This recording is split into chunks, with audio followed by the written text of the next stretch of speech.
What is going on, everyone? Chris with Journals, Comics, and Pop Culture. It is Friday. This is Friday Night Live. We're early. It's not really night even where I'm at. It's 3:15 in the afternoon. It might be 5:15 or 6:15 where some of you guys are at, but I have some personal things to tend to tonight. So I decided to hop on a little early rather than canceling a Friday Night Live completely. So we are here. We're going to have a fun show tonight, guys. We're going to take a few minutes, of course, to let some folks get in. Brandon, what's going on, Brandon? Hanging out. So we're going to have some updates for the channel. All right. And then we have a very fun topic of discussion. I know I always get you guys with the titles. I'm bringing the salt today. I'm bringing the salt. Goonish, Remy, what's up, guys? Odd Screw, what's up? So I'm bringing the salt. I'm super salty. I'm super salty. I'm more salty than McDonald's French fries. But we're gonna get into that. Again, let's just say what's up to everyone here. Remy, what's going on, Remy? So let's see. I got a whatnot update we're going to talk about in just a second. Okay. Some channel updates. I'll start off by letting you guys know we're still running the drawing for the Spectacular Spider-Man 64 CGC Yellow Label Signature Series. That's the first appearance of Cloak and Dagger. I was going to release one more video this week to give you guys a chance to win. Unfortunately, that did not happen. So look out for one more video next week. I promise, guys. It's been a crazy couple of weeks. Mojo, what's going on, Mojo? So just bear with me. I promise you guys, everyone is going to have one more chance to enter in to win that book. I will also be doing my grand prize. I was in communication with A1 Comics. Huge shout out to A1 Comics, guys, because my other grand prize, what's up, Arthur? Caleb? My other grand prize is a $150 gift card to A1 Comics. Now, folks, you don't have to live in the Sacramento area to use this. They have their live sales every week, every Wednesday and Friday on Instagram. They are on Whatnot. They are on Twitch. So, and of course, they ship. So anybody could be entered in to winning that $150 A1 Comics gift card. We're going to do that live, though, and I'm eyeballing 2 weeks from today. That's going to be my plan. I will confirm it here on YouTube and, of course, on my Instagram and Twitter and everything else. Actual Dracula, what's going on? Palooka. We'll get to the salt, folks. We'll get to the salt. A taco. Arrow Addict, what's going on? So yeah, so look out for those two things. Okay, one final video to enter in to win the first appearance 9.6 CGC Signature Series of Cloak and Dagger, and then 2 weeks from today I will confirm we're going to have a Friday Night Live where I'll be giving away that $150 gift card to A1 Comics. In order to win or have a chance to win, you have to be subscribed to the channel. You got to click the notification bell. And of course, you have to be present the night of the live that we give that away. All right. More details to come. Like I said, Sunday is Mother's Day. So no comic book canon this week. For those of you that are entering your FFTCS, fresh from the comic shops, keep on doing that. We will be picking a semifinalist. We're just not going to have a show. Okay. So keep submitting. We appreciate all of you guys. And then, we'll have a vote when the first two semifinalists come in, as always. And again, if you're not subscribed or following us on Comic Book Canon, that link is below as well. We have our weekly shows every Sunday. And of course, we have Fresh from the Comic Shop, the segment where you guys get to participate and be a part of the show. And every month we pick one winner for their Fresh Get submission from Fresh from the Comic Shop. And they go home or take home an awesome EGS slab, because Fresh from the Comic Shop is sponsored by EGS. So big shout out to EGS as well. All right. So another update. Let's talk about Whatnot I had been off of Whatnot for a couple weeks since my last sale. My next sale is scheduled. I do believe it's going to be a Monday, guys. So I was doing the Friday night stuff, but I don't know if that was working for a lot of folks. Friday nights are really busy for a lot of people. Peter, what's going on, Peter? Saw Marshall. Tony's in the house. But so I'm trying Monday. Okay, it's a Monday at is it 1:15? Let me double check. 1:30. Monday, May 16th at 1:30. So that's about what? 10 days from now, my next Whatnot sells. So again, if you don't have the Whatnot app or you need to sign up, there's a link below. If you use that link to sign up for Whatnot, you will get $10 off of your first purchase. That purchase doesn't need to be from me. It could be from anybody. You just got to use that link. It's really easy to get set up. Once you're in there, you can find me at Journos Comics. No underscore, just Journos Comics. And if you go to me, you'll see my upcoming shows.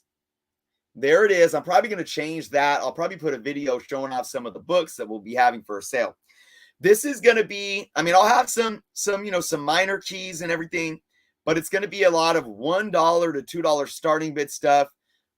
A lot of different, Marvel, DC, obviously, Bronze Age. I even have some 10-cent stuff, but a lot of Bronze Age, Copper, some modern stuff as well.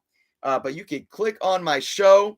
And remember, guys, as I enter a new inventory every day, and almost everything is available at a buy it now price. So it gives you the opportunity to secure it at the buy it now price before it hits auction. Because once we go live, everything goes into auction. And sometimes auctions, you'll win it below the sticker price, the buy it now price. Sometimes they get bid above the sticker price. It's all, you never know how it works. But I do guarantee that my sticker prices are going to be lower than all of your major online competitors. I grade everything. Everything in there listed is going to have grade and details. I grade conservatively, and everything is going to be priced below all the major online retails like My Comic Shop, Midtown, et cetera, et cetera. So if you want to get an idea of what's available for Buy It Now before we go live, if you go ahead and click on the show, you just tap it, and then you'll see down there, there's that little price tag. Right now it says 57. So I got 57 books in there. You click that, then you can see auction and buy it now right there. I'm going to click buy it now or buy now. See right there. And then it gives you a list. I got pictures on most of it. I give the grade, I give the details, and you guys can purchase them for the buy it now price before they go up for auction. So again, Monday, May 16th, 1:30 Pacific time. That's 4:30 Eastern time. So I cannot wait.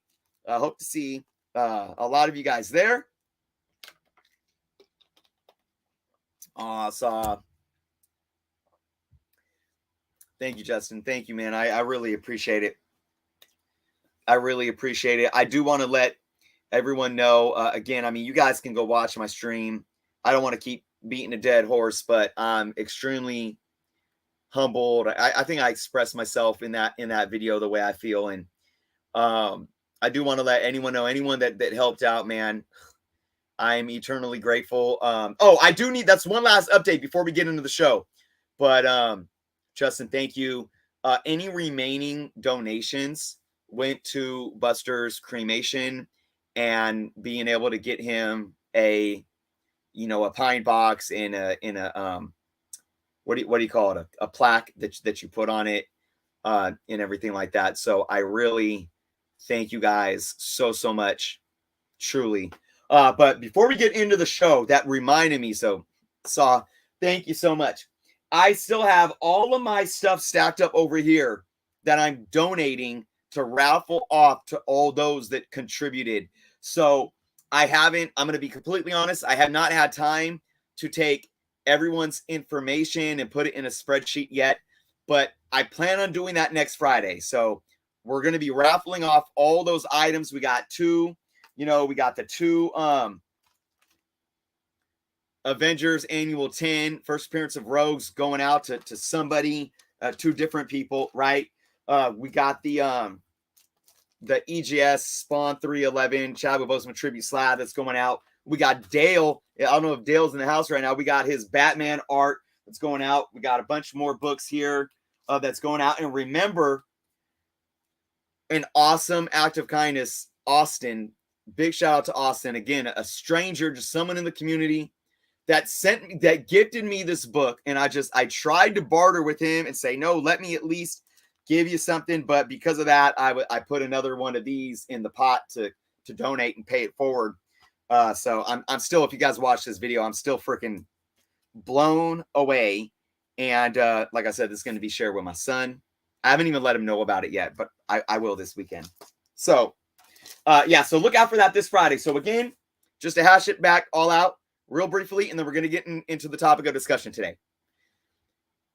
No comic book canon this Sunday. We'll be back next Sunday, but keep doing your Fresh from the Comic Shop submissions for a chance to win an EGS slab. Okay. This next Friday, 1 week from today, Friday Night Live, we'll be auctioning off all the pay it forward items for those that contributed and donated and helped out with Buster. The following Friday will be most likely the giveaway, the grand prize giveaway for the $150 A1 comic gift card. And of course, we'll have a talking point of discussion for that show as well. So there it is, folks. Oh, and again, Monday, May 16th, 1:30 Pacific, 4:30 Eastern on the Whatnot app. Go find me over there. All right, guys, let me get some water. We're going to get into it. I need some water because, like I said, man, I'm bringing all the salt. I'm filled with salt. E-Dub, what's going on? X11.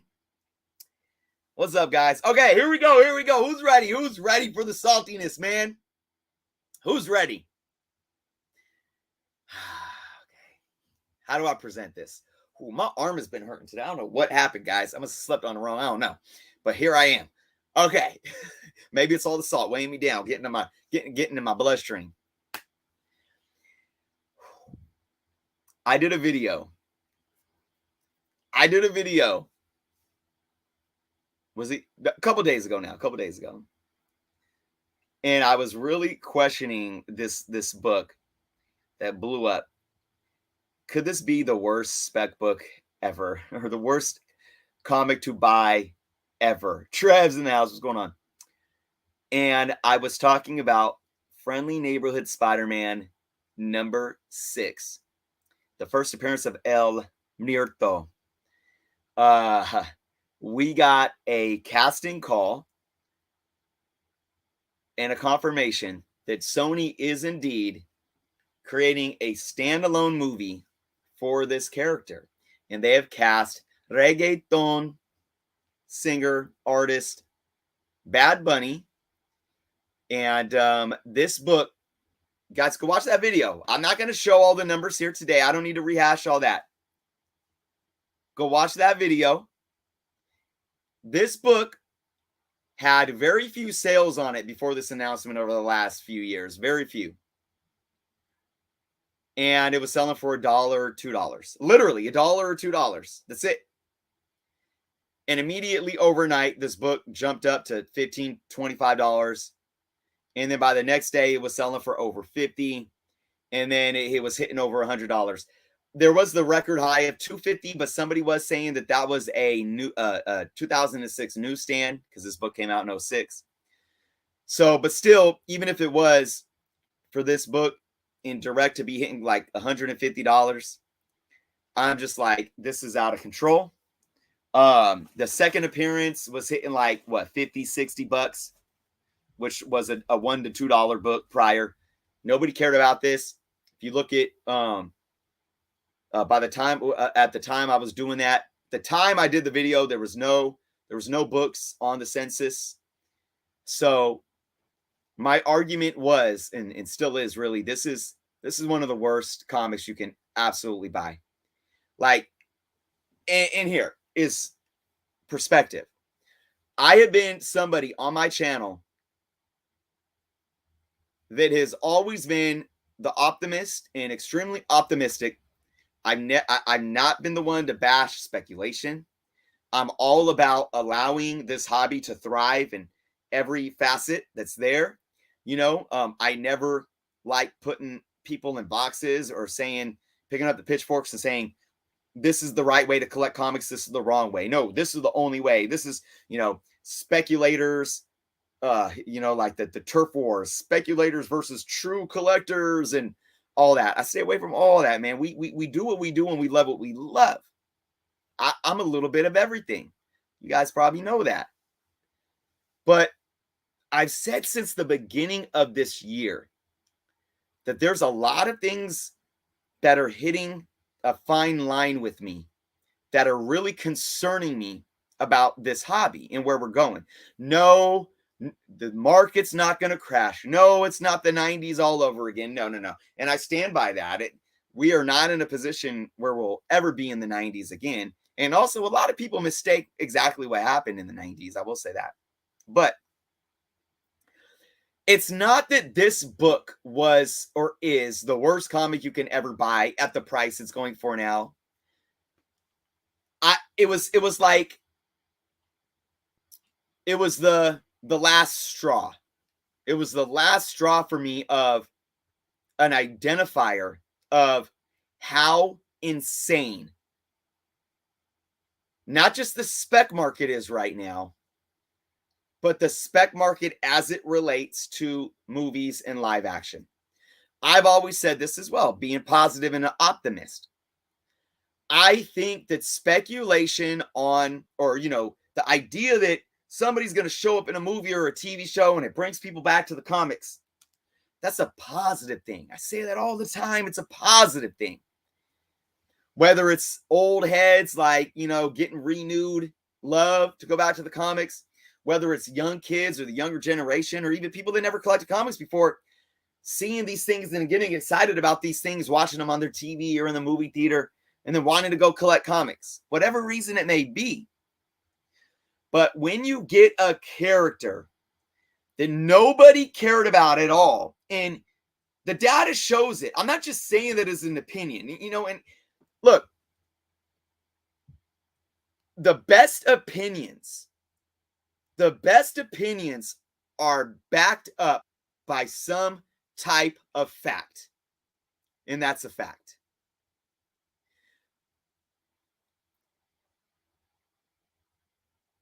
The only invalid opinion is an uneducated one. You ever hear that before? I don't know if I made it up, but the only invalid opinion, I wouldn't even say invalid. I wouldn't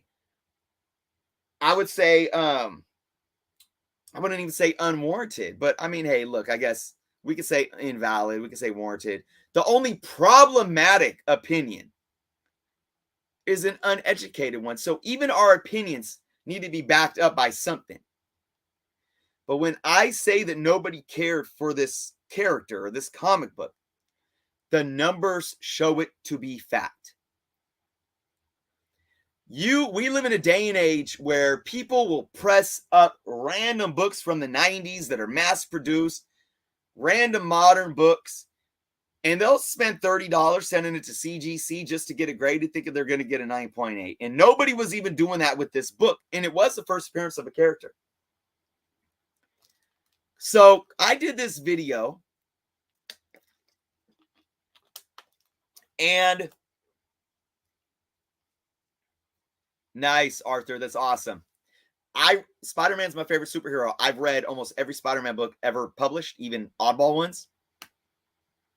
But I did this video, and I posted it into the comic book groups on Facebook, and I got to stay away from the Facebook groups, guys. It's just well, I won't get down that rabbit hole, but I get people in the comics expressing their opinions and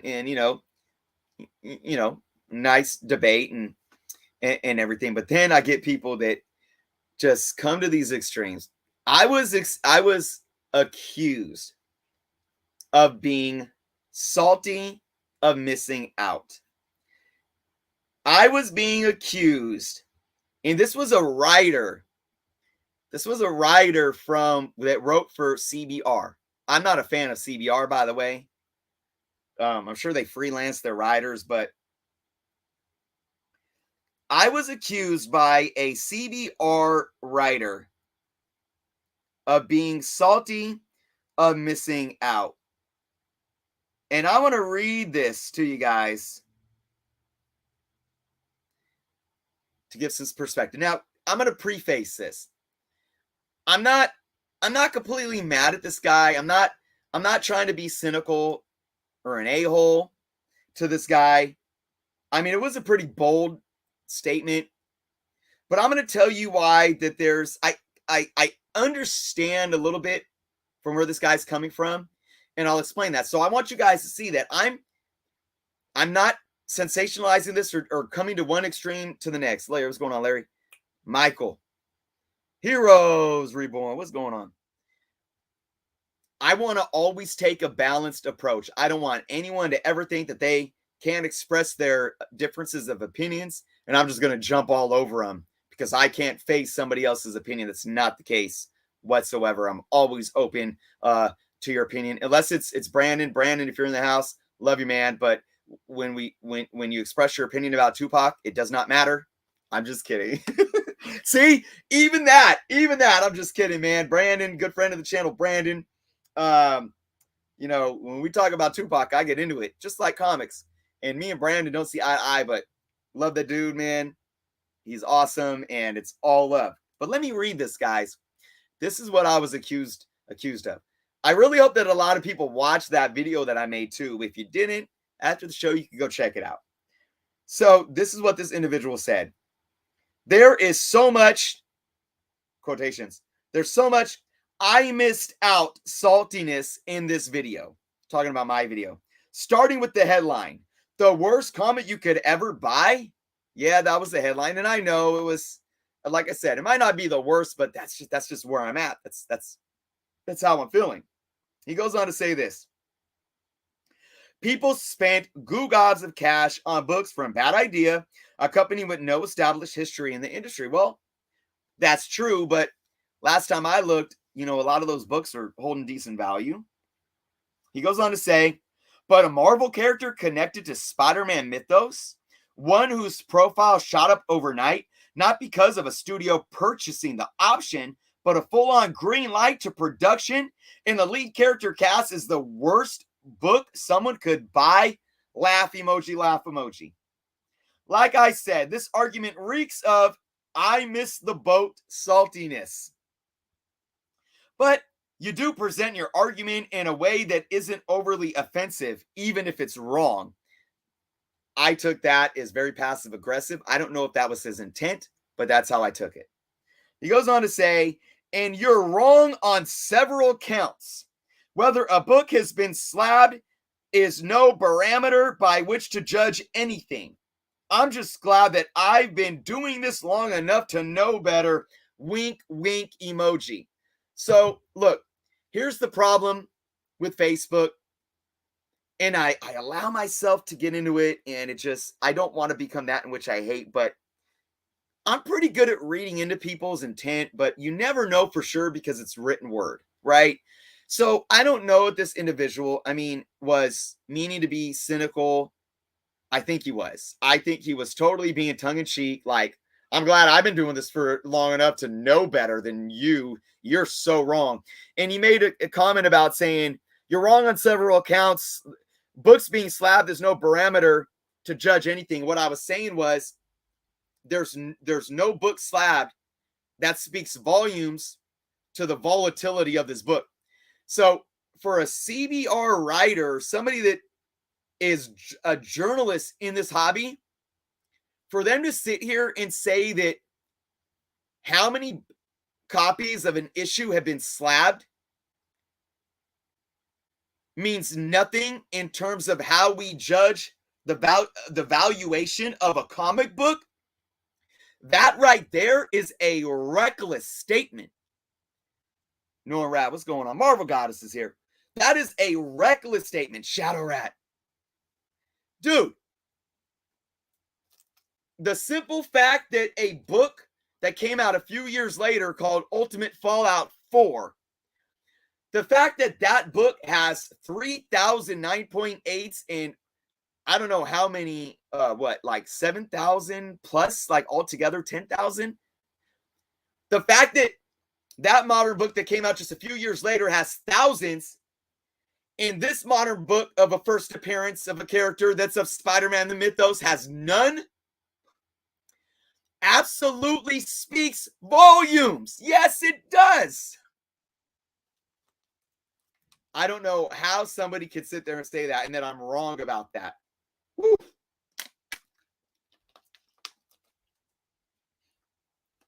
Guys, I'm salty because I missed out. I'm salty because I missed out. So I have a cat here in my mouth. Let's pet my cat before doing my show. My little buddy, my other cat. They're sad right now, guys. They miss their big brother. But I was so salty that I missed out.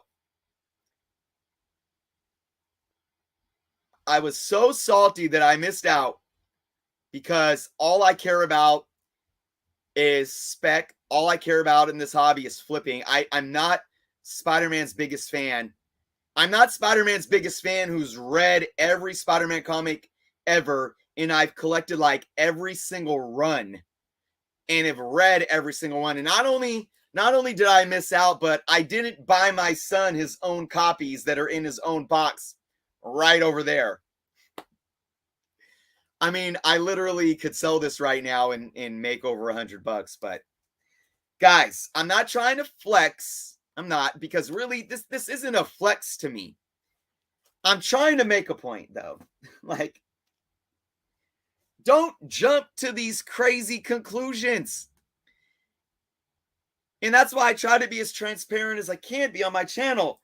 I could sit here and I can make a video saying, guys, man, that Bad Bunny being cast as El Muerto, like, go after it, guys. Go after it. And I could pump it up. And I got multiple copies. I could go grab my son's copies and go sell them off in an eBay auction and make a couple $100 in my pocket. I'm salty because I missed out. Nah, I'm going against my own special interests if I wanted value in these because I own them. The thing is that I probably got these for like $2 or $1. And I don't care for these books specifically. It'd be nice if they could hold value, but I don't care if these books were still only worth $1 or $2. It's not the point. Pedro, I would take the book for free, Pedro, because this was a very good short story. The Friendly Neighborhood, I think, only went like 12 to 14 issues or something like that. Peter David, great underrated writer. This was a good little run, Pedro. So I love Spider-Man. I would definitely take him for free. I definitely pay a little bit of money for him. Would I pay 30, 40, 50, 60, 80, 90, 100 plus dollars for it? Absolutely not. So, Sash. No, I would assume the print run is probably under 100,000. I'm going to assume. Right, every day. Okay, so I'm going to tell, I know everyone's trashing Bad Bunny in this, and I'm going to address that in a minute because I'm not here to trash the movie or Bad Bunny at all. Bad Bunny makes some decent music. It's not really my vibe. I love more like dance hall or like the reggaeton that is like I need it to be more spiritual, if you ask me. His stuff is too like, yeah, flashy, party, women in the club. That's it sounds good. It's good to dance to, but it is what it is. So I want to address this individual a little more though. I'm not 100% mad at this guy because I'll be the first to admit there are people out there that knock speculation just because they missed out. There are absolutely people out there that if they missed out on this book, they just be like, that's trash. That's trash. I wouldn't pay that much for that garbage, just because they're salty. Or they would say this. This is all this is. All this price that's on these books, all this is speculators ruining the hobby with their pump and dump and making it hard, making it impossible for real collectors to get the books that they want. I hear that all the time, and that is real saltiness. You guys, some of you may have done it too. Gwen, what's going on, Gwen? Some of y'all may have done it too. It's okay, as long as we learn from our mistakes. But speculators are ruining the hobby because now I can't buy that book for $2, and I never cared about it before. But now that it's selling for over $100, I want one. I'm entitled. There is that aspect.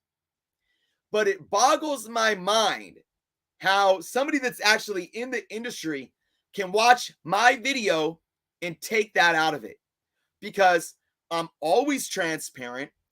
I educate myself. I take in my background. I do my finance data, number crunching.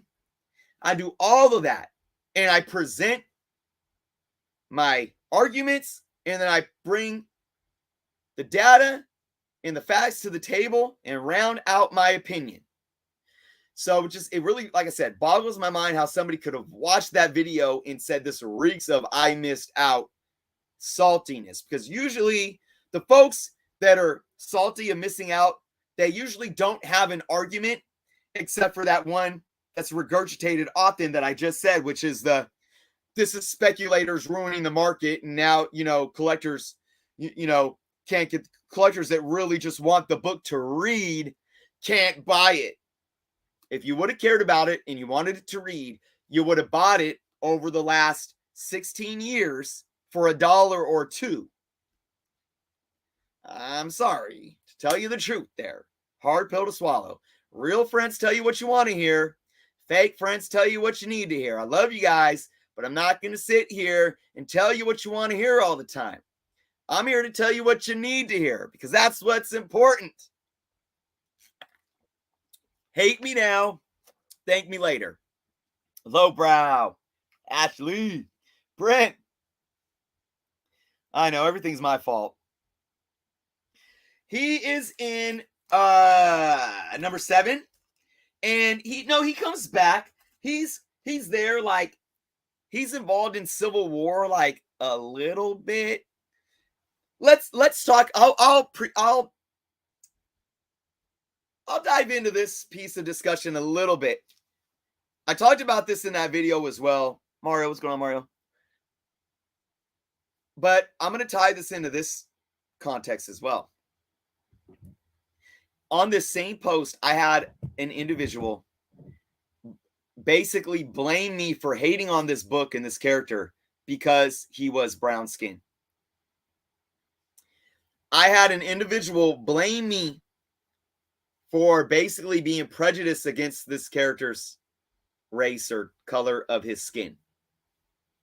For those that know me, I'm sure you guys all know clearly well that I am the complete opposite of that. Because if somebody ever did something that was racist or prejudiced against somebody's gender or the color of their skin or religious background, whatever it may be, I will be the first to denounce them and call them out. I want to make it absolutely clear that my questioning of this book's recent spike in value has really nothing to do with the character. It really has nothing to do with Bad Bunny either. And it especially has nothing to do with his race or ethnicity. Because let me tell you something, and I said this in that video. I actually think this could be a decent movie. I read this story. I read his origin. El Muerto has a really awesome, culturally rooted backstory and origin. And I think that if done right, it can actually be a good movie. Even if it's just a standalone movie, it doesn't need to connect to Spider-Man or Venom or comic books, anything. It doesn't. It can absolutely be a good movie. I love movies with those types of backstories and origins. And look, I'm not even familiar. I guess Bad Bunny's been in a couple other things. I don't even know if this guy can act or not. I'm not knocking him. I mean, I'm not at all. I mean, Vin Diesel can't act, but he gets celebrated when he's cast as Bloodshot, or, you know, when Fast and Furious 2947 comes out and Vin Diesel's flying his car, you know, around the moon. People are going to go still, you know, spend millions to go see that movie, or that movie's going to still make millions. I'm not knocking Bad Bunny. I don't know if he's a good actor or not. I don't know what he can do with this character. I don't know. My problem is that if we look at the data, folks, if we look at precedent, if we look at the trending spec market for especially live action properties and movies, it's getting out of control. It is. There's no way, absolutely no way, that these numbers are going to be sustainable. There's no way. And it's boiling down to the fact that if we see somebody, it doesn't even have to be a confirmation anymore. We can rumor that we saw Doctor Strange. Oh, by the way, if anybody saw Multiverse of Madness, we're not even talking about it tonight, guys. Don't leave anything in the comments about that film. I'm going to see it Sunday with my mom for Mother's Day. We could see Doctor Strange's apprentices, cousins, daughters, uncles, stepmoms, brother's toe in a trailer, and some random person could start a rumor that that's the left toe of so-and-so, and we're going to go out and buy and spend hundreds and hundreds of dollars on a book that was a $1 bin book the day before. It's gotten really, really bad. This movie, but also when it comes to this movie and this property, Sony hasn't had a good track record. Sony has not had a good track record whatsoever, especially with its Marvel properties. So, and on one end, Sony owns the IP to these characters. Use them. Try to make money off of them all you want. That's perfectly fine. Venom came out and it made $800+ million. That was a success. Let There Be Carnage came out and it made almost 600,000. That's a success. That's successful, especially in the COVID age. But when those movies came out, it spiked books that are arguable blue chip keys. I mean, let's look at Carnage. ASM 361 can be argued as a blue chip key. It's technically a copper age, latter end of the copper age.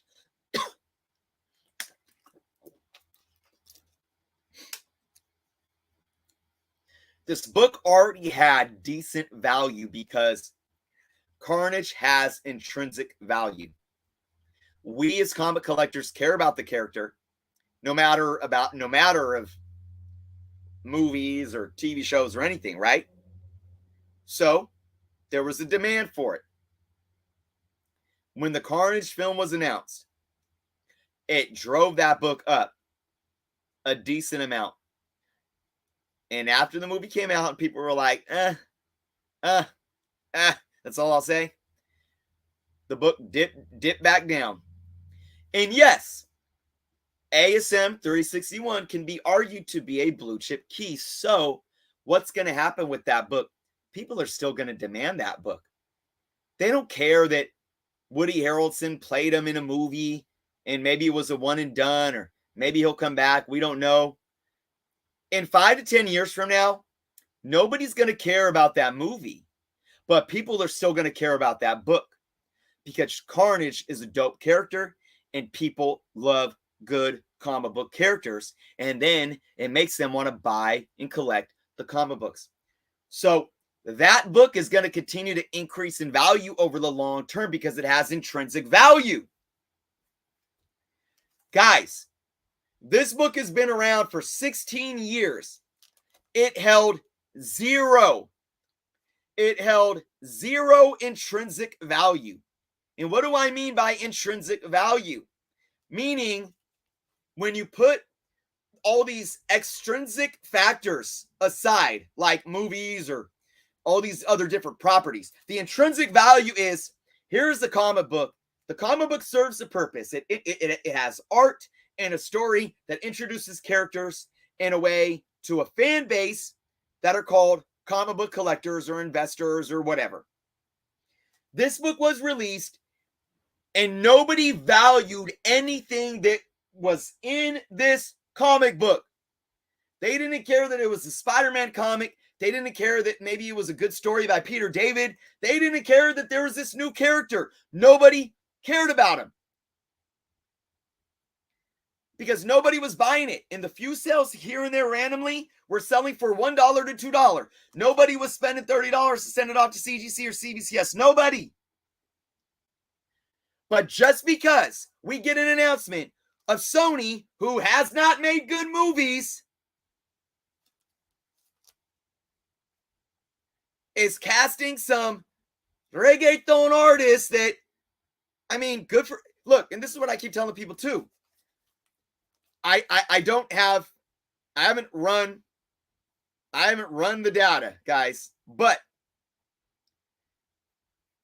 I understand enough to know and to state confidently that when that announcement happened, from the 48 hours that this book went to a $2 book to over $100 book, I guarantee you it wasn't Bad Bunny fans, the people that love his music, that were paying that much for his comic book.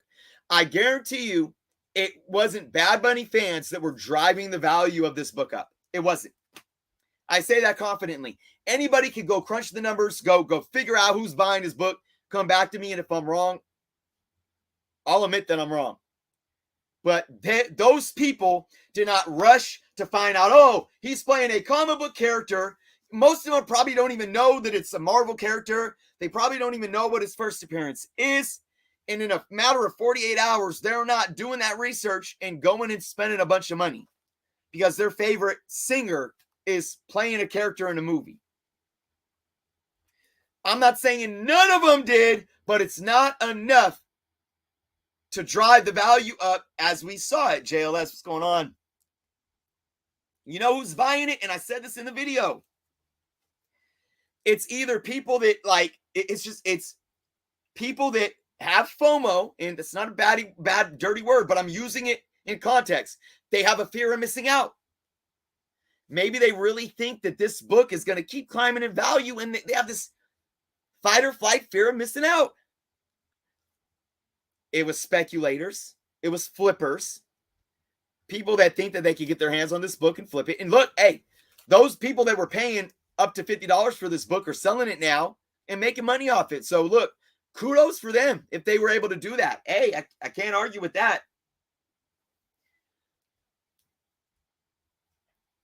Even if this movie comes out and is a decent movie, they don't even need to connect it to Venom. They don't even, and I would be surprised if they connect this to Tom Holland's Spider-Man in any way. You never know.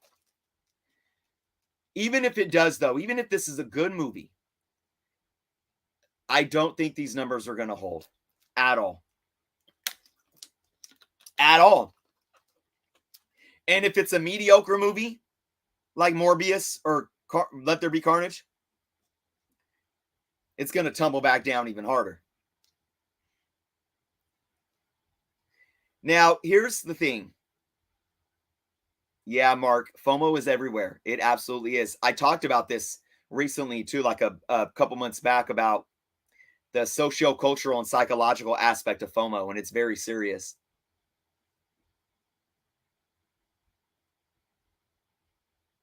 Trev, I agree. That's Sony's way of getting people's attention to the movie by casting Bad Bunny. Absolutely. I still hope he does a good job. Now, I'm going to play devil's advocate against my own point and say some good things about this. I already talked about how I think that this character's story on screen, even if it's a standalone film, it can make for a good story. I love the cultural roots and the cultural aspect. This could actually be something that, if it does come out, and it's a really good movie, El Muerto can end up being kind of an icon to the Latin community. It can mean something to the, when we talk about representation matters, and we've had a couple of, Latino characters in the MCU so far. We had Joaquin, the new Falcon show up in Falcon and Winter Soldier. America Chavez. Oh shoot, who else was there? There was some Scorpion as a villain. Scorpion showing up in No Way Home. So there's been some characters, not any main characters. I don't know America's role in Multiverse of Madness because I haven't seen it yet, of course, but I think that's going to be big later down the line. Representation does matter, Ashley. And this isn't going to get into I'm not getting into a political argument here. What I mean by that is, first off, it's silly if we don't have different nationalities and creeds and genders in movies, because that reflects the real world, especially here in the United States. Unless you live in Wyoming or, there's certain areas in this country, obviously, where you don't get a lot of diversity. But if you live in any major city, even in the South these days, you're going to see a melting pot of different ethnicities and cultures and religions and so forth. It matters because it's a reflection of the real world, plain and simple. It also matters because people identify, whether it's consciously or subconsciously. The issues with Eternals had nothing to do with the color of people's skin. It had to do with the fact that, in my humble opinion, it was a very long movie that took too long to get to the point, and that had a decent story that just didn't pan out correctly. I keep saying this. It's like a bad movie or a bad story has to do with one thing and one thing only: the telling of that story being good or not. I don't care if everyone in that movie was white. It would have been the same dull film to me. I don't care if everyone in that movie was black. It would have been extremely dull to me. I don't care if everyone in the Winter Soldier was Latino. It would have been dope because I was a dope made movie because of the writing and the directors and everything. Credit to the actors, obviously. I hope they would, no matter the color of their skin, you got to find good actors. And hey, look, that cast of actors in Eternals, solid cast. Selma Hayek, I mean, geez, she's amazing. I didn't care for her character in that movie, though. She was very dry.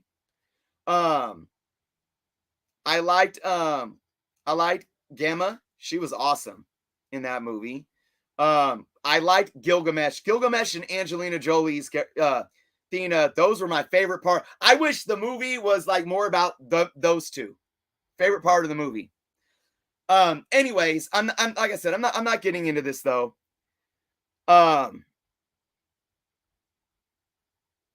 Ashley, look. I know I know you watch my videos. I'm not going to tolerate that.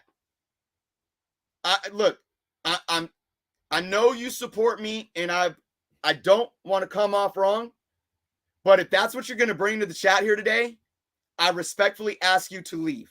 You can come back when I do another video that may be more fitting to the things that you like, but I'm not going there. We're not doing that. We don't come on this channel and use sensationalized rhetoric to start arguments. And I'm not even saying that your opinion is invalid, but when you start shoving it down our throats in that way, its purpose is one thing and one thing only: to start a fight. to start an absolute fight. My children are black. My children are mixed. And I don't want to get into this argument with you.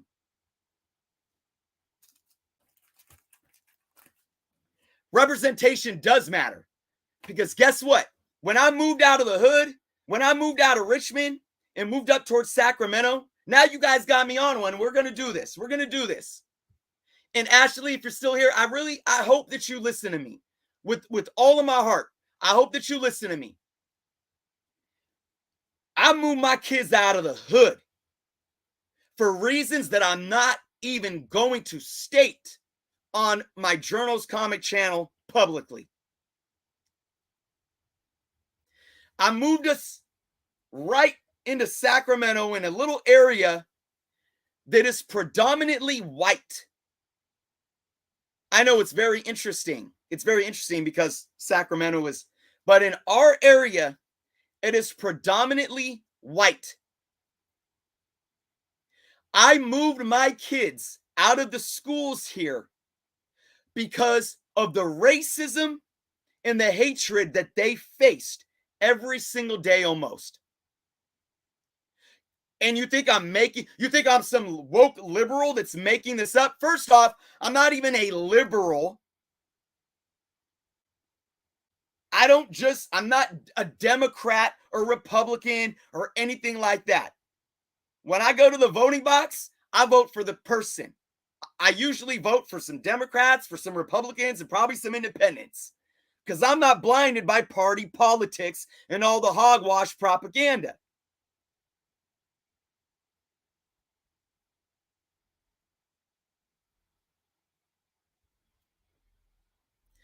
My biracial children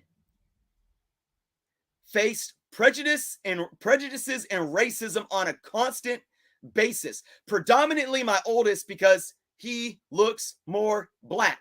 My youngest actually looks more Latino because of his features, and there is a large Latino population here as well. So he was able to blend in more. But my oldest, who is obviously black, he got it bad. We have a lot of good police officers in the area, a lot of them. I love our police chief. Our police chief is awesome. He's a white dude from Southern California, I think originally, but he'll come out here and hoop with the kids. He'll hang out at the Little League fields. He's a really good dude. He's what all captains should be embodied after, in my humble opinion.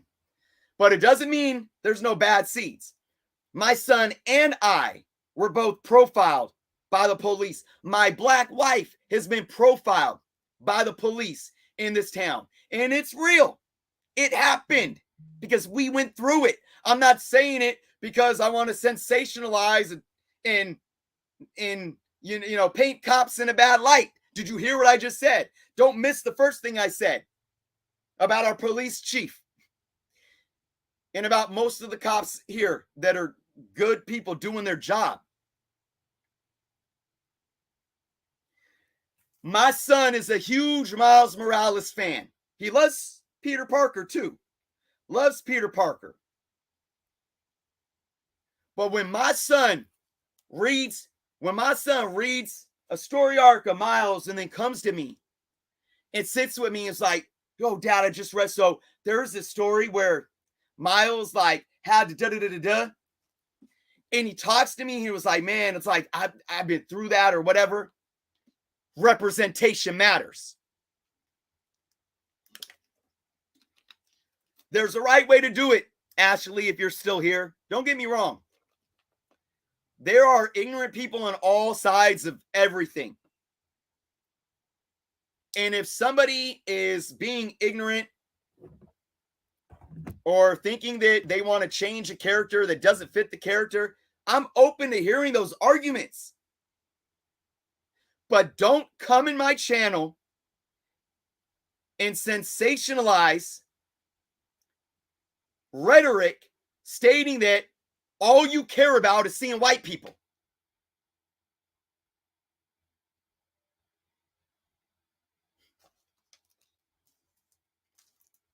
And this is why I lose subscribers. This right here is why I lose subscribers. Because a real friend doesn't tell you what you need to hear. They tell you what you want to hear. They tell you what you need to hear. And I don't care. It sucks. This is my job. This is my livelihood. And I come here and I do this every day. I work my ass off every day for you guys. For you to consume content for free. You guys can go on your phone and get in your laptops and consume my blood, sweat, and tears for free. And I get paid pennies from YouTube ad revenue. And you guys get to consume it for free. But because I come here and somebody wants to come into my chat with some sensationalized rhetoric being discriminatory towards people of brown and black skin, and then because I say I won't tolerate that, I lose subscribers. It baffles me because it doesn't make sense. Are we not good human beings? That you get so offended when I talk like this? And that's why I say, like, look, have a great life. Do you? I don't need you here if you're going to do that. But if you're willing to have an open conversation, I'm not going to paint you a bad person either. And I keep addressing Ashley because Ashley is not commenting anymore.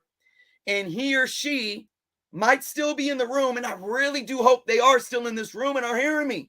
And Ashley, you can always hit me up privately. I am always open to conversations. Maybe Ashley is a white male or white woman. I don't know. And maybe they just have a certain perception of things. And, you know, they don't mean any harm. They're not trying to be racist or anything like that. But at the end of the day, you need to be able to listen to people that have had different experiences. You need to be able to pop your shoes off and gently step your feet into the shoes of others, the shoes of people that don't look like you, the shoes of people that pray differently than you. And even when it comes to white folks, the people that maybe aren't of the same class as you, because classism is real.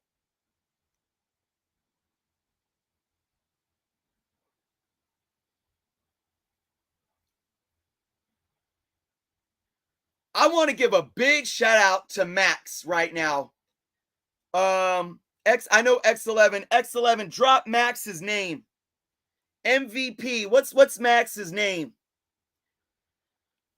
Drop his name in the comments. I want folks, and if again, Ashley, if you're still here, I don't know if you know who Max is, a really amazing human being in this community.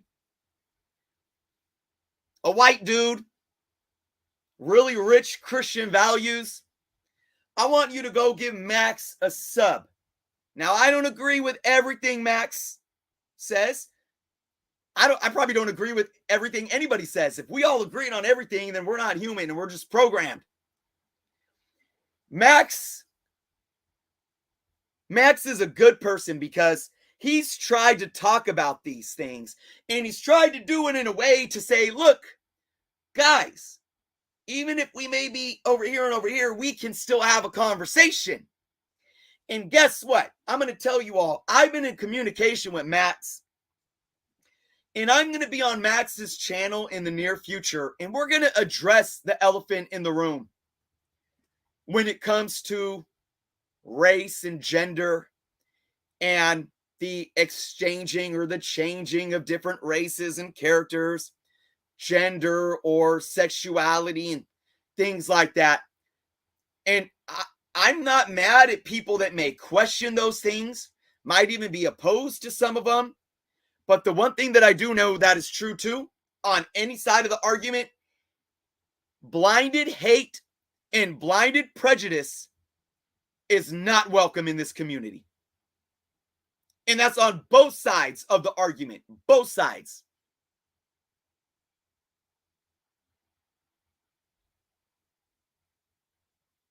just because a white man may think that, oh man, like they changed they changed Tim Drake to being bisexual. I don't know if that works for his character.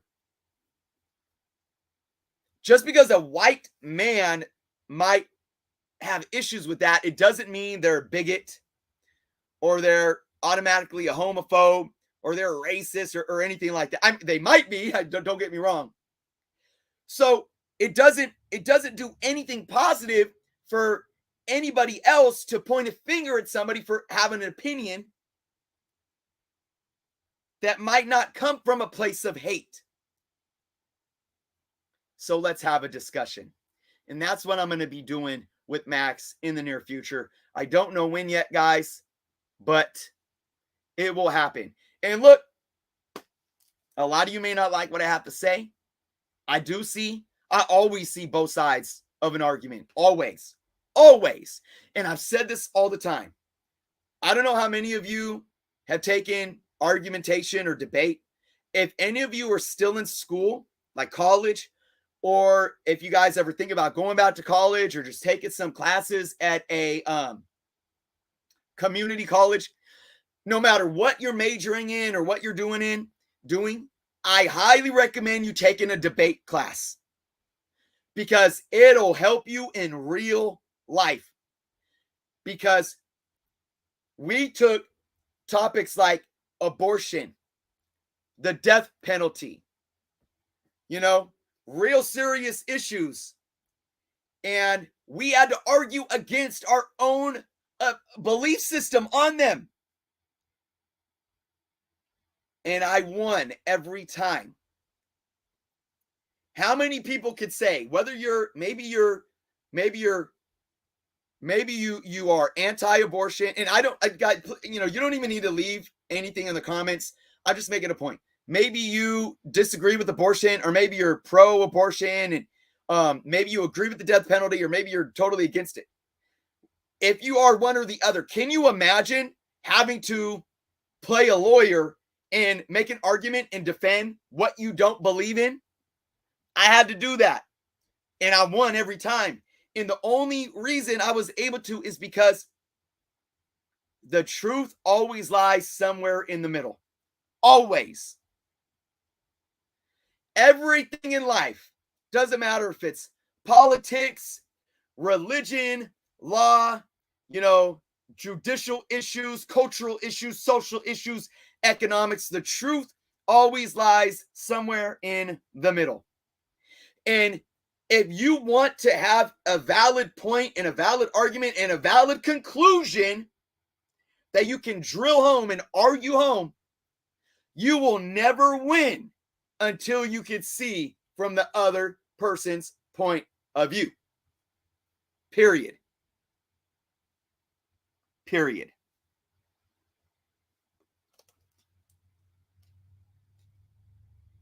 Yep, Larry, absolutely.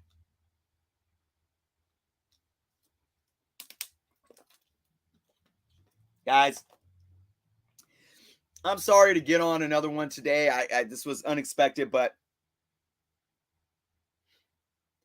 I won't tolerate it.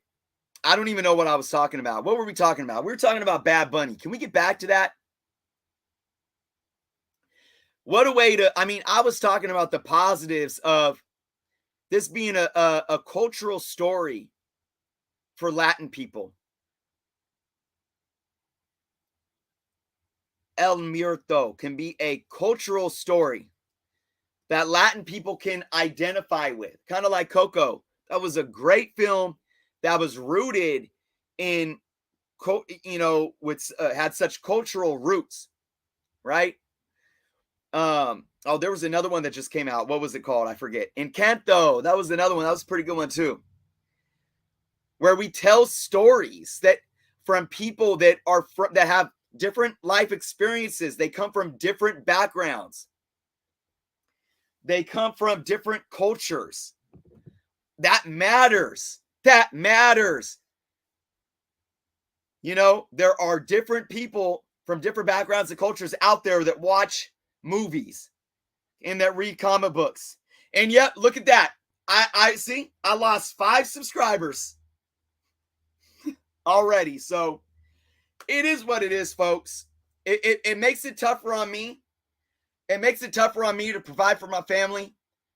But I just got to keep working harder, man. It just means that I got to keep working hard. And, the struggle is beautiful, man. Pressure makes diamonds. And God don't give you nothing that you can't handle. And I'll weather the storm, man. It is what it is. Y'all keep unsubscribing from me, man. I'll keep hustling. It is mind-boggling. It is fucking mind-boggling that you guys are so fucking pea-headed. Excuse me. Here, I'm sorry. I got to stop. I promise I won't curse anymore. I won't curse anymore. I'll let last one.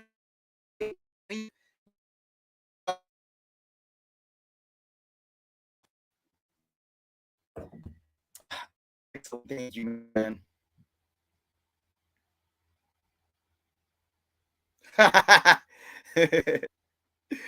Selma, man. I mean, hey, she can do things, man. Thank you, excellent. It's just I can't believe that we are this closed-minded and closed off. I mean, again, what did I even say? I'm not taking a political. I'm not pointing a finger at the Republicans. I'm not pointing a finger at liberals or Democrats. I'm not siding with either or. I'm just saying, don't be a hateful person.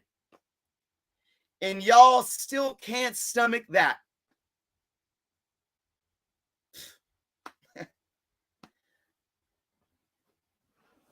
Unbelievable. Unbelievable. What a world we live in. What a world we live in.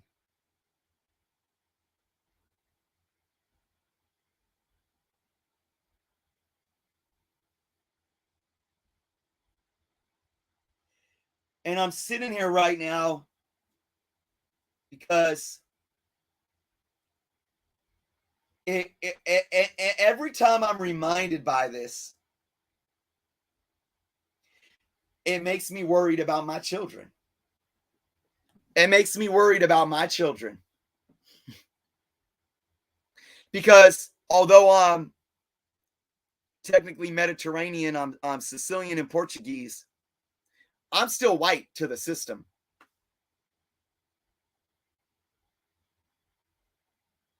But I worry about my brown-skinned children. Thank you, Fred. I appreciate Super Chat. Thank you so much. Thank you for being here and listening, even if we got on a topic that I did not even want to address today. Thank you. Again, man, look, I'm going to say one more thing, and I really do want to move on. I really do want to move on from this. Somebody said I was freezing. Are you guys hearing me okay at least? I do see that my internet is a little low. Hold on 1 second.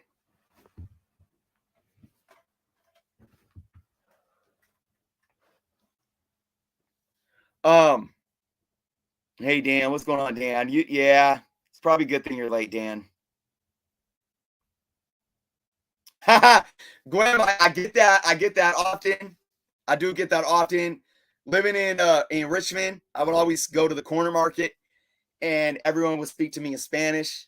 I got savvy on my Spanish. It's tough because if you don't practice your Spanish, at least for me, you lose it. You can lose it, but yeah, I get that a lot. Jeremy, thank you so much, Jeremy, for the super sticker. Appreciate you, man. Thanks for being here. Chad, Hulk. Who else we got here? We got some new folks popping in. Okay, I'm glad that you guys could still hear me at least. So I wanted to say one more thing, and I forgot what it was now, man.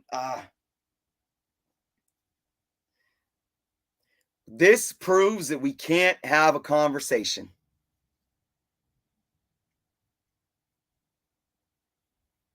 Thank you, Arthur. I'm working on it. Sean. I think the fact that I presented this the way that I did, and I still lost like 5+ subscribers in a matter of a few minutes for talking about this. I think it proves that it doesn't matter what I say. If I don't fall in line to the groupthink, they're going to unsubscribe. Look, guys, I've been in the middle of both. I'm going to be real honest with you guys. I grew up in the Bay Area. I grew up in Richmond. Growing up or being in that area as a biracial couple, like, there were times where it made my wife really uncomfortable to even be close to me. Because black folks would call us out and talk mad crazy-ish about some white boy stealing their black women, stuff like that. I've got it from all sides, guys. Hate lives on all sides. Hate itself is not prejudice against any specific race or gender or anything. Men, women, white folks, black folks, brown folks, Americans, Europeans, it don't matter. Anybody can have hate in their heart. Ishmael, thank you so much. No, let's keep the Doctor Strange. Let's keep the comments off the chat today. Anybody can have hate in their heart, and anybody can push a hateful agenda or a hateful narrative. Guys, I'm telling you, like, I organized with the founding Black Panthers. I sat in the same room with Bobby Seale and Marvin Newton, Huey Newton's brother. I don't know if you know who they are. Huey Newton, Bobby Seale, founding members of the Black Panthers. I worked side by side with them doing community work in Oakland. I've stomped my feet in every hood, the grimiest of hoods in the Bay Area. I was the only white dude up in the project buildings of Hunters Point, the project buildings in Marin City, kicking it, making music, putting people on when I was doing my music. I dedicated my life to Black struggle, brown struggle, anybody's struggle, to be quite honest. Class struggle, which a lot of white folks go through as well. I've educated myself on social issues. But even so, I still get hated on by somebody out there, no matter what group they fit into. Like I said, black folks come and attack me and telling me I'm poisoning the black seed by creating mixed kids. I've been told by Latinos that I'm a watered down Latino gringo. You get it from everyone. And I want to make that very clear, because on my channel, I don't tolerate hate from anyone. Anyone. Against anybody. But unfortunately, there is a large population of this community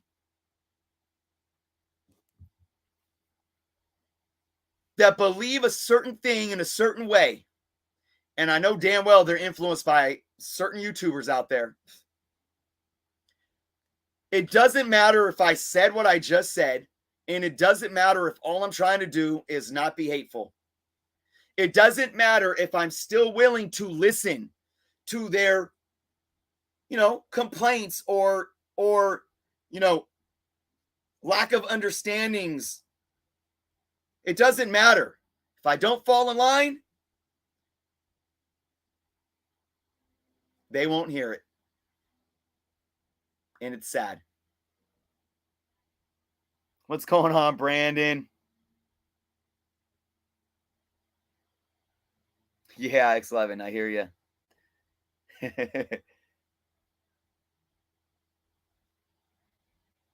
Fets, yeah, it has a lot to do with tone as well. I mean, look, well, can you elaborate on that, Fets? I'd love for you to elaborate that.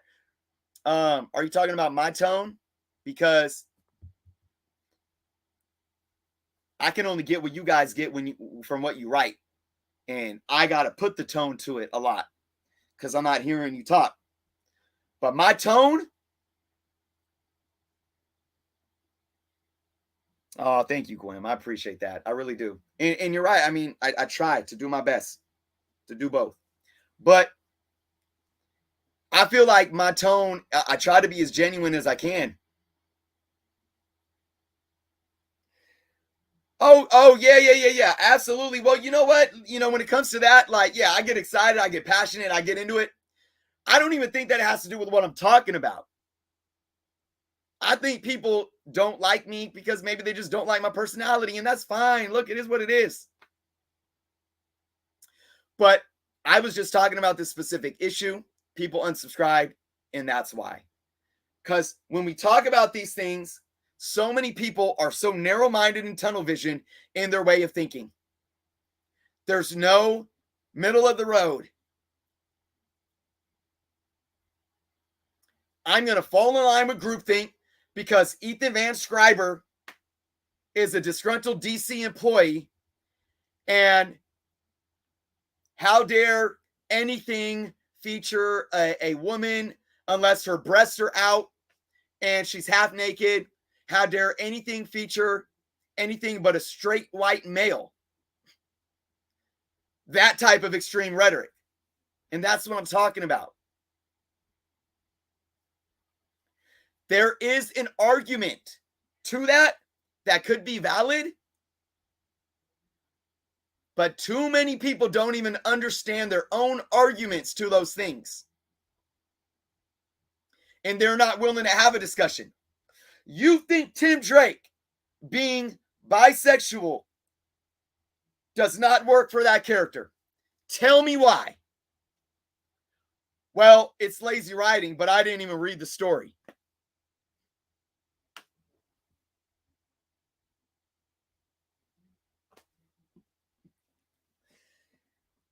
When you can't give me an actual argument to why you feel the way you do, you may be a victim of groupthink or a certain type of prejudice bias. And if you are, you might not be aware of it. So let's still try to have a conversation. That's all I'm asking. Graham, I'm with you. I'm with you, Graham, but it doesn't have to be everything. Right? That's the thing. There's something there for everyone. So I think that's a perfect talking point to go back to what I was originally talking about with El Muerto and say, I'm with you, Graham, all the way. Hey, Jim Lee's Psylocke, my favorite growing up. Jim Lee's Psylocke. That's why I hang out with my homie Psylocke right here. Right? But there's something there for everyone. Not everything has to be the same thing. Not everything has to be cookie cut to speak to one person. This character in movie form can mean something really awesome to a certain type of people, certain group of people. And hopefully Sony can make a good movie that's just enjoyable by all. And that matters. Let's tell stories of different types of characters. But you better make it a good story because that's what it boils down to. Make it a good movie. Make it a good comic book. Period. Tony, thank you so much. Perfect example of this is when a YouTuber makes a video that slams your company without even using your company. Absolutely. Not even not using your company, but clearly not even having a foundation for an argument of any facts, right? Critique the book, read the book. Critique the movie, watch the movie. Otherwise, it's not valid. Bad Bunny. El Muerto. I'm going to sum it up like this, folks. Louis. I'm going to sum it up like this, and I think K-Rock did it for me. I'm going to sum it up like this. QK Rock. No reason for that book to be selling that high. Zero reason. Even if this character gets some type of popularity. And hey, look, you never know. They could bring this character back in the comic books. I think actually this is a great opportunity for this character to start getting some love back in the comic books. Why not? I do think there is great opportunity for this character to be better than what it's been for the last 14, 16 years. But none of it, if you understand economics, if you understand finance, if you understand the comic book market and what it's been doing, this book has increased way too high, way too fast. Way too high, way too fast. And it will come down. White Tiger, I'm with you there, JLS. Yeah, even in 20 years, so let's talk about 10 or 20 years from now. We got Kevin Feige involved in the comics. This is Sony. So one, Sony needs to make a good movie. They need to make a good movie. And I'm not hating on Morbius. I was entertained, but it was a par for the course. It wasn't a great movie. I was surprised by the first Venom. I thought I was going to hate it. I didn't hate it. I was entertained. It was par for the course. We Are Venom. I was Carnage. I mean, Let There Be Carnage. I was a little entertained. I thought it was a poorly made movie. Poorly made movie. Sony needs to make a good movie. First and foremost. But even by Sony doing that alone, I don't think it's going to keep this book popular. It's not going to do much for this book. It's not. There's a couple of things that can happen that I believe can actually make this book hold some type of value 10 to 20 years from now. One is if we see the character cross over into the MCU. That's one. But that's not a deal breaker. Even that isn't going to freaking solidify this book. What I think needs to happen is the character needs to come back into the comic books.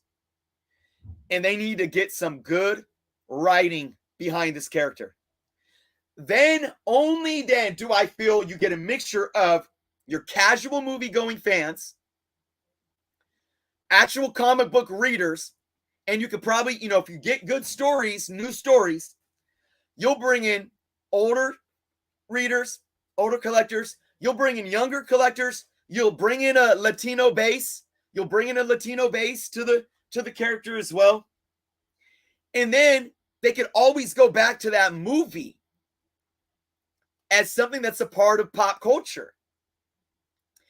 And then and only then do I feel like this book will have a substantiated demand, a substantiated valuation based on a legitimate demand for this book from an intrinsic nature, because they're interested in the character, because of what the character means to them, because of the stories, the movies, and everything else that preceded it. Not just because, a casting of a really popular singer for a Sony film. I better get it now. I am 100% confident that this book will be, if not more. I'm making the statement, guys. It's recorded. I'm not taking this down. Come at me. Anyone can come at me later. Hit me up. Chris, you were right or you were wrong. If I'm wrong, call me out. I believe that this book will decrease 50% from where it's at now. If the movie comes out and it's a bust, I believe it will drop even more. That's what I have to say. That is what I have to say.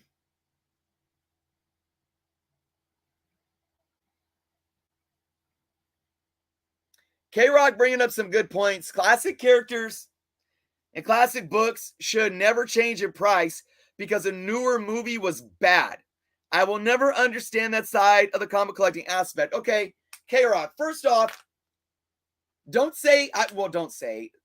wouldn't say should never, because any investment market based on supply and demand, but I hear what you're saying. So, for example,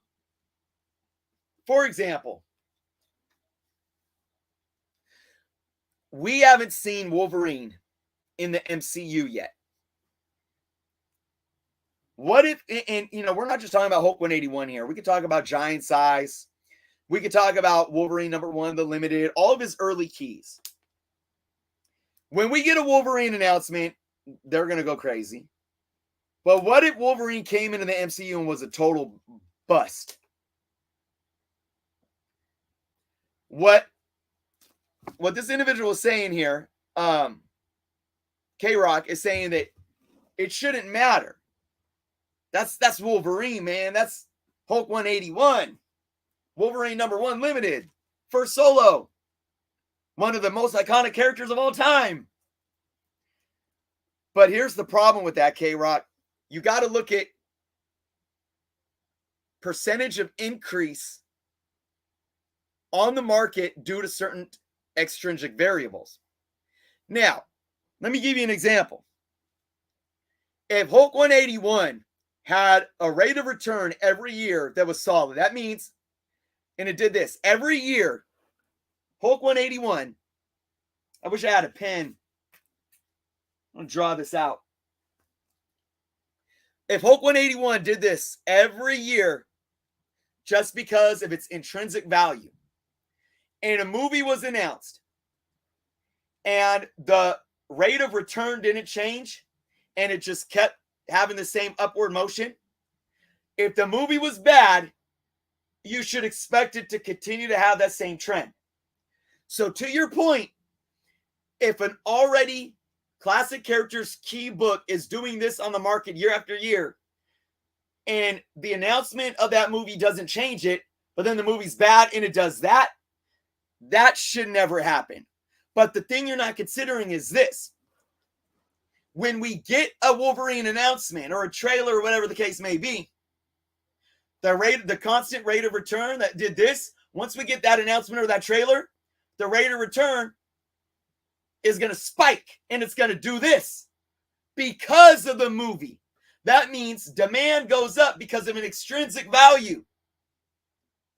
So if that movie bombs, then those people that vested all that intrinsic value demand in it, they're going to pull that right back out, and it's going to drop the book back down again.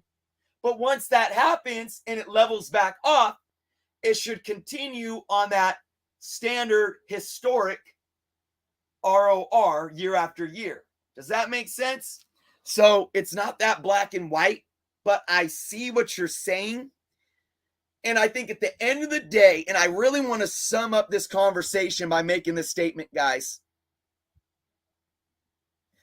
At the end of the day, JLS, thank you for stopping by. I appreciate you. Guys, go sub up JLS. He's got an awesome YouTube channel. One of the first people that I started watching when I started making YouTube, and great information about the comics and the characters themselves. So go check out JLS, guys.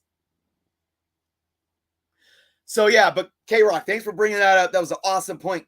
And I think the best way that we can avoid these huge, we need to stop vesting so much into our emotional reactions. I understand that a character being announced in a movie or in a TV show can be exciting, and it can drive demand. I'm not mad at that. I'm not mad at it driving demand. But it has to drive the demand organically. Meaning, do we really care about the character in the movie? Or do we just care about not missing out? We got to sit. Look, we can't, as collectors, we can't own every single book. We can't. Collect what you love. Collect what makes you happy and what you're passionate about. Rest in peace, OMG Chris. When you do that, you'll already score spec books or good books by going after what you love. And you won't fail. Because you'll have what you love. If it's worthless, oh well. If something gets hot, then you already have it. Outside of that, if you have more budget to maybe do a little speculating, do it. But pick and choose your battles. Educate yourself. Say, should I fear missing out on this book? Or maybe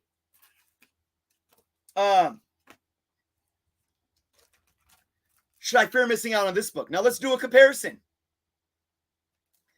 This book right here, in this condition, can probably go. Rogue's first appearance, by the way. If you didn't know, Avengers Annual 10.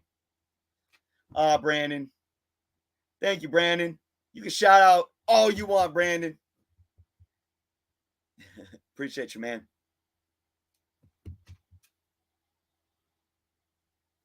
First appearance of Rogue. You could probably get this book in a nice grade. Maybe not near mint, but in a nice higher grade. Cheaper than you can of this book. So you got to ask yourself, am I just FOMOing it out? Or do I care? Or do I really want to make a good investment? Because let me tell you something right here. Do you want to go after a key that has been increasing in value for the last 30 plus years? 40 at this point. Or do you want to invest more money in a comic book that was worthless 2 days ago? Who went after Dogecoin? Who went after Dogecoin? If you bought Dogecoin before anyone was talking about it, and you sold it about, what, 9 months ago, you made out. If you went dollar bin diving and bought this book and wanted to sell it now, you made out. But guess what? I spent $100 on Dogecoin way too late.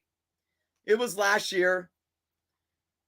I heard all the hype. I said, I'll just put $100 into it. Do you know how much my $100 of Dogecoin is worth right now? I want you guys to guess. I put $100 in Dogecoin. You guys want to guess how much my Dogecoin is worth right now?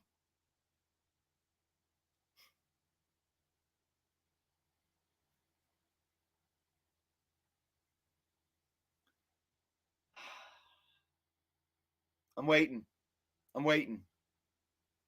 Wow, look at that. Oh, Gwam, I love it. 1 cent. You guys are fairly close. $14. $14. I could have bought some comics and it would have been a better investment. $14. That's what I'm saying, guys. Look, I could have took that $100 and bought 2 shares of Coca-Cola, which is increased by like 5% over these last 10 months or so. This is Coca-Cola. This is Coca-Cola. This is Dogecoin. And it's Dogecoin after the hype. This is Coca-Cola constantly because Coca-Cola is a very low-risk conservative stock that sees constant ROR increases every year. This is Dogecoin after the hype. So, if you're really in this for investment sake, and you had $100 to blow, would you spend it on this or would you spend it on this? And I'm telling you, I'm sorry. I'm not going to call you stupid. I'm not going to call you names. But boy, you're taking an enormous risk spending that money on this and losing almost all of it, next to where it's almost nothing certain, but it's conservatively certain due to precedent that your money will gain. Or are you a gambler and you really think that by buying this for $100, $150 right now is still going to get you money? I could be wrong. But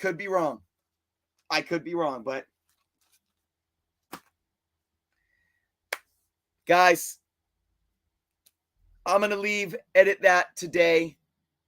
We have to educate ourselves and really understand why we're buying these books. Don't react on emotion. Don't. If you got money to blow, I can't tell you how to spend your money. Maybe you really do love this character. Maybe you're a few of the people that did, and you don't care about spending $150 on it. I don't know. But we regulate the market. Our decision making regulates the market. So, with that being said, we got to do better for ourselves and be smarter about how we collect as comic collectors, no matter what you're collecting for. No matter if it's to invest, to spec, to flip, or just to collect and read. So.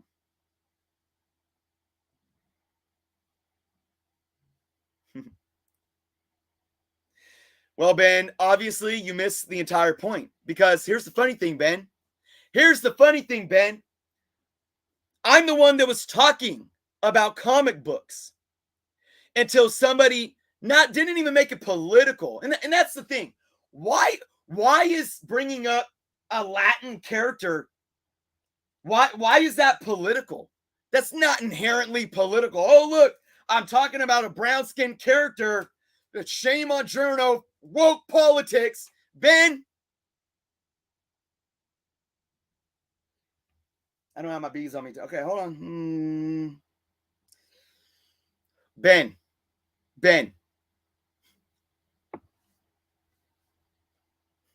The irony in your statement.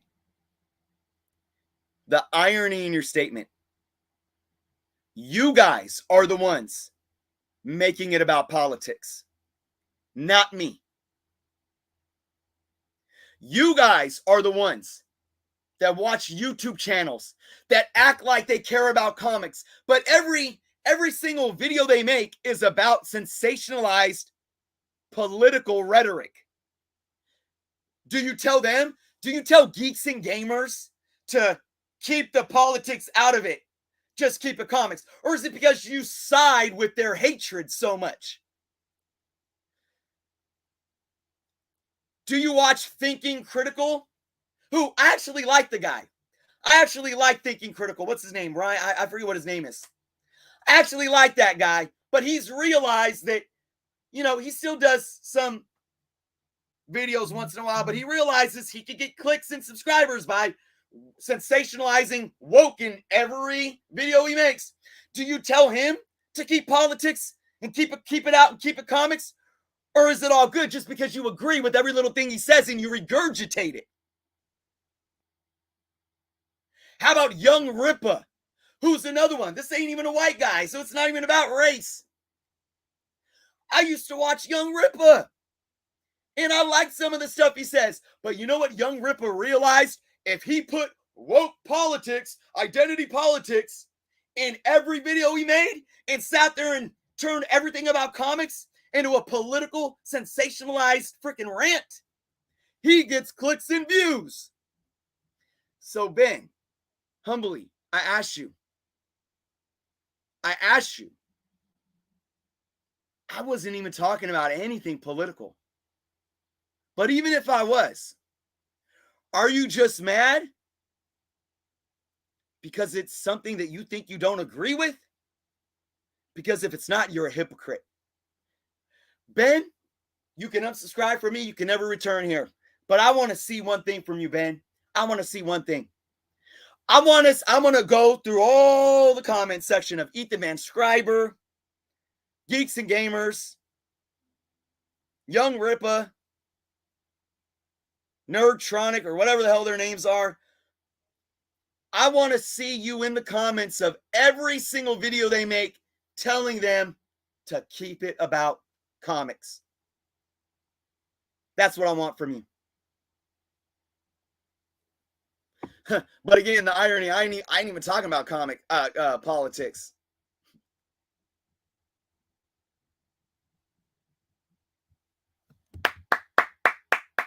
This Ben, you want to come on the show? Ben, if I will invite you on the show right now. Ben, you probably have opinions that differ than me. And I will let you come on my show right now. And I'm not gonna call names or call you wokester. I'm not gonna stoop to that childish level. I want to hear your opinion. If you're able to have a respectful conversation, let me know. I'll get the link. Ben. Okay. Let's do it. Ben, here's my email, Ben. Here.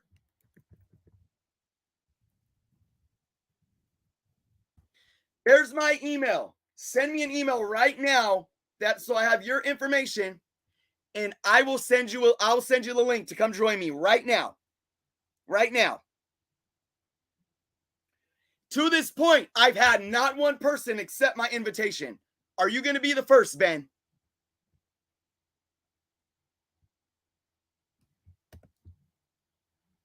I'm copying the link.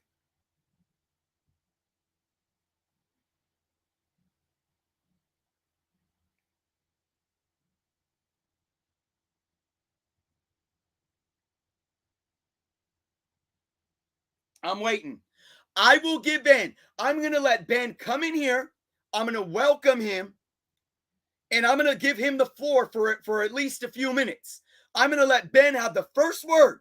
I'm going to let him explain himself. I'm going to let him explain his personal opinions and ideals, because I'm sure some of them are valid. But then I'm going to question him on why he thinks that, I'm assuming he's a grown man, why he needs to stoop to this level of name calling. Ben, I welcome you to my show. I gave you my email. I have the link ready to send to you.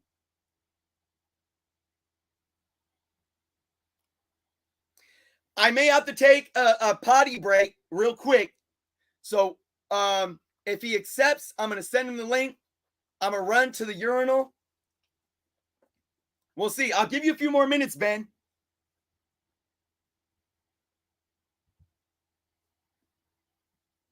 Even Alex, if Alex is still in the chat from earlier, Alex, hop on the show. Hit up my email. Let me see. Let me check my email.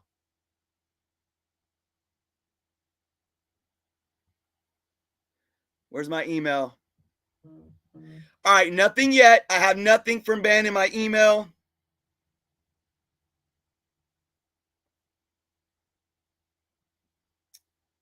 Frisbee, oh man, thank you so much.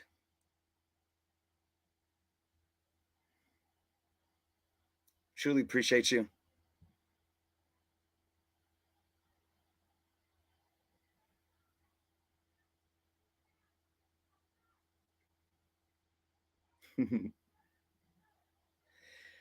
Another one, I guess. Another one.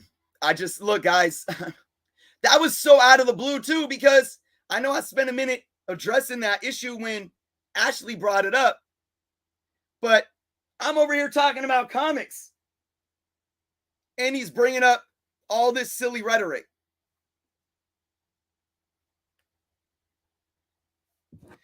Ben, I'm giving you 60 more seconds and then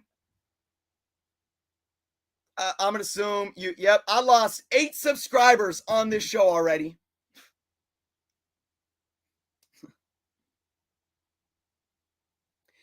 I'm proving a point here, guys. The point that I'm proving by these people unsubscribing, it isn't that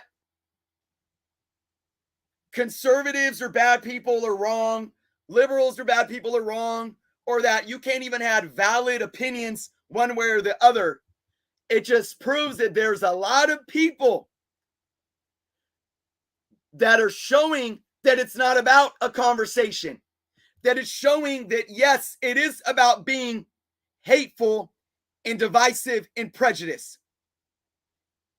If you are unsubscribing me by saying present an argument, but do it respectfully, do it with a real argument and without being filled with hate, and I will listen no matter what side of the spectrum it's on, they are proving what they are to me. K-Rox, thank you so much. I really appreciate you being here today. You had a lot of great input. Thank you so much for the super chat. I really do appreciate you.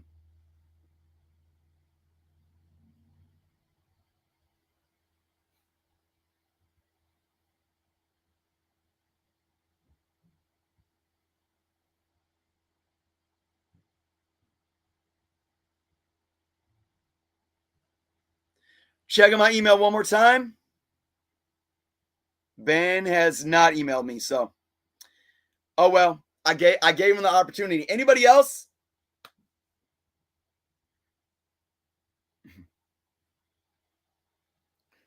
Anthony, thank you. Appreciate you. Again, guys, if there's anybody left in here that doesn't like the fact that Tim Drake is bi, or maybe wasn't a fan of some of the swaps they did in Eternals, you're not a bad person, and I don't hate you. I might disagree with you, but let's have a conversation about it. If you do this, you show me who you really are. I mean, come on, I was yelling directly at Brandon all last week. I was yelling at Brandon. I was like, Brandon, God dang it, Brandon, that's not right. You're wrong. You're dead wrong. And Brandon is still here hanging out because it's all love, man. Oh, Brandon, you know I'm just giving you crap, man. Guys, thank you. Thank you, guys. It is humbling. You know, I am going to say I got some personal business to attend to, guys, but look, I'm not going to lie. It makes it tough. I'm going to walk out of the stream and I'm going to sit here and say, I shouldn't have even opened my mouth. I shouldn't have even brought anything up because people are unsubscribing from me. And do you know what happens when people unsubscribe? It messes with the YouTube algorithms.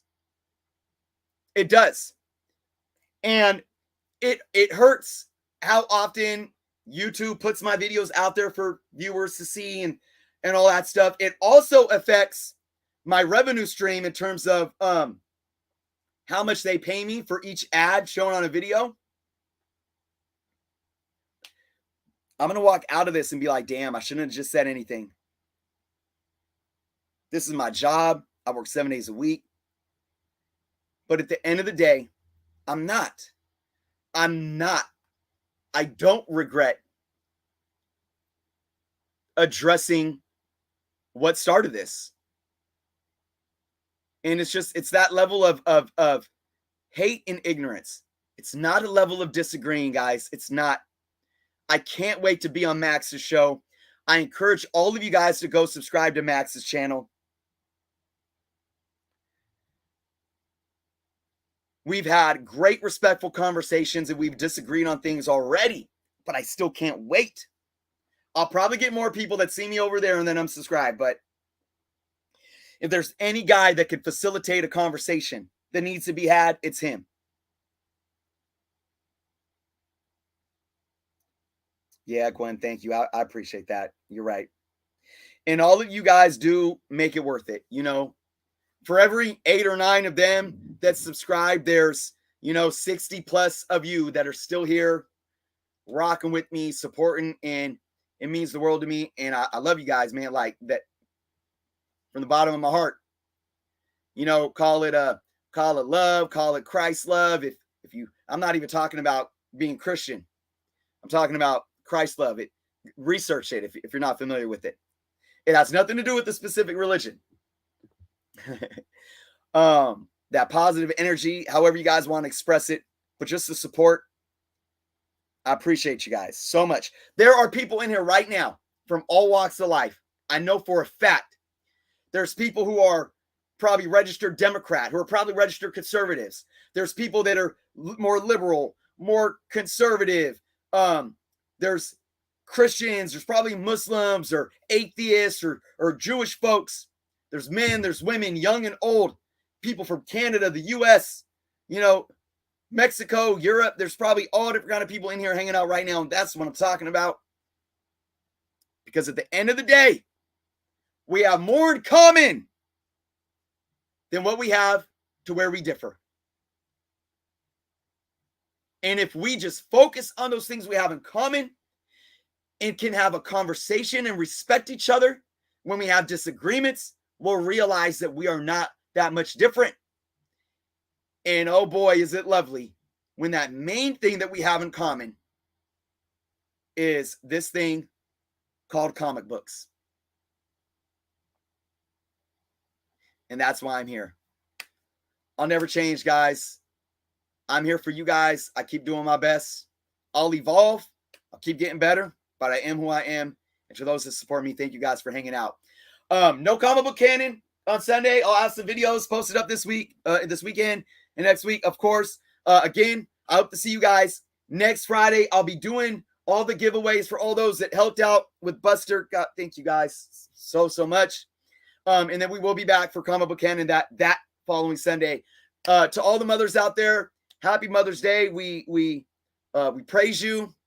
We commend you.